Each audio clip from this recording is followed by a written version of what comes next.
ஈரோட்டில் வாழ்வா சாவா போராட்டத்தில் நாம் தமிழர் கட்சியினர் தந்தை பெரியார் திராவிட கழகத்தினருக்கும் நாம் தமிழர் கட்சியினருக்கும் இடையில் நடந்த மிகப்பெரிய மோதல்.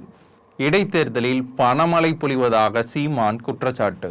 பிரச்சாரம் இன்றுடன் நிறைவடையும் நிலையில் மக்களின் மனம் எப்படி உள்ளது? டீட்டெயிலாக பார்க்கலாம். ஈரோட்டில் நடக்கிற இந்த இரண்டாவது இடைத்தேர்தலில் மொத்தமாக 46 வேட்பாளர்கள் நிற்கிறாங்க. அதில் குறிப்பிடத்தக்க வகையில் நம்ம பார்த்தோம் அப்படின்னா திமுகவை சேர்ந்த சந்திரகுமார், நாம் தமிழர் கட்சியை சேர்ந்த சீதா, இவங்களுக்கு இடையில இருக்கான மோதல் தான் பெரிய அளவிலான மோதலாக பார்க்கப்படுது. இப்போ சீமானுக்கு இது ஒரு வாழ்வாசாவா போராட்டம் மாதிரி. ஏன்னா யாருமே கலந்து கொள்ளாத போது திமுகவை எதிர்த்து அவர் மட்டும் நிற்கிறாரு. இப்போ எந்த அளவுக்கு வாக்குகளை பெறுறார், அவருடைய தமிழ் தேசிய கொள்கை எந்த அளவுக்கு விரிவடைந்திருக்கு, மக்கள் அவரை எவ்வளோ தூரம் நம்புகிறாங்க அப்படின்றது இந்த ஒரு தேர்தலையே தெரிஞ்சிடும். அதனால் சொல்லப்போனால் இது விஷப்பிரச்சனையை கூட சொல்லலாம். இதில் அவருமே புறக்கணிச்சிருக்கலாம். ஆனால் இந்த விஷப்பிரச்சனையை அவர் எடுத்திருக்காரு. இடைத்தேர்தலுக்கான பிரச்சாரம் இன்றோடு நிறைவடைய இருக்கிற இந்த சூழலில் சீமான் ஒரு குற்றச்சாட்டை பதிவு பண்ணியிருக்காரு. அது என்ன குற்றச்சாட்டு அப்படின்னா, இந்த இடைத்தேர்தலில் திமுக வேட்பாளர் சந்திரகுமார் அளவுக்கு அதிகமான பணத்தை ஓட்டுக்காக கொடுக்குறாரு, பணப்பட்டுவாடா நடக்குது, பொருட்களை பரிசாக கொடுக்குறாங்க, நிறைய சலுகைகளை மக்களுக்கு தர்றதா சொல்கிறாங்க.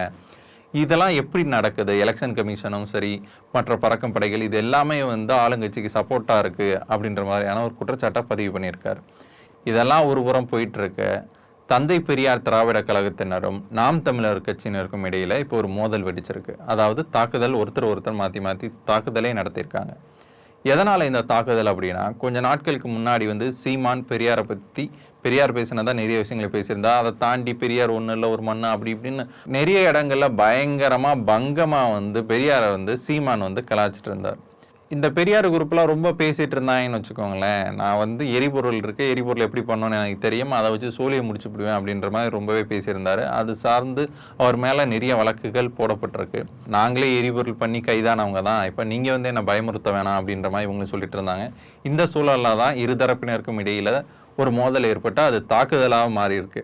அதாவது வாய் வார்த்தைகளை பேசிக்கிறதுக்கும் அடிதடின்னு இறங்குறதுக்கும் நிறைய வித்தியாசங்கள் இருக்குது. இப்போ இது சார்ந்தும் ஒரு வழக்கு போயிட்டுருக்கு. இப்போ இதெல்லாம் ஓட்டில் எப்படி பாதிக்கும், மக்களுக்கு இது எப்படி கன்வே ஆகும் அப்படின்னு தெரில.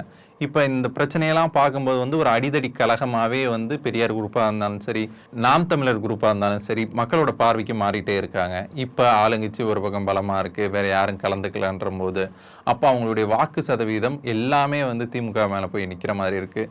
அதே நேரத்தில் நாம் தமிழர் கட்சின்னு இருக்கிற இந்த கொஞ்சம் மதிப்பும் கூட இந்த மாதிரியான அடிதடி, தேவையில்லாத வார்த்தை பிரயோகம், இது மாதிரி போயிட்டே இருக்கிறதுனால அதுவும் ஒரு சிக்கலில் இருக்கிற மாதிரி தெரியுது. பிரச்சாரமும் முடிவடைந்ததுனால இனி பெரிய எழுச்சி வரப்போதா இல்லை எப்படி இது மாறப்போகுது அப்படின்னு தெரில. டெபாசிட்டாச்சும் நாம் தமிழர் கட்சியினர் வாங்கிட்டாங்க அப்படின்னா அது அவங்களுக்கு ரொம்ப கௌரவமாக இருக்கும். இல்லைன்னா அது மிகப்பெரிய ஒரு அவமானத்தில் அவங்கள இழுத்துட்டு போய் விட்டுரும். பெரியார் விஷயத்தில் சீமான் தப்பு பண்ணிட்டாரா, அதுதான் அவரோட ஓட்டு வங்கியை பாதிச்சிருச்சு அப்படின்னு நீங்கள் நினைக்கிறீங்களா அப்படின்னு கமெண்ட் பண்ணுங்கள். Hi, Abba.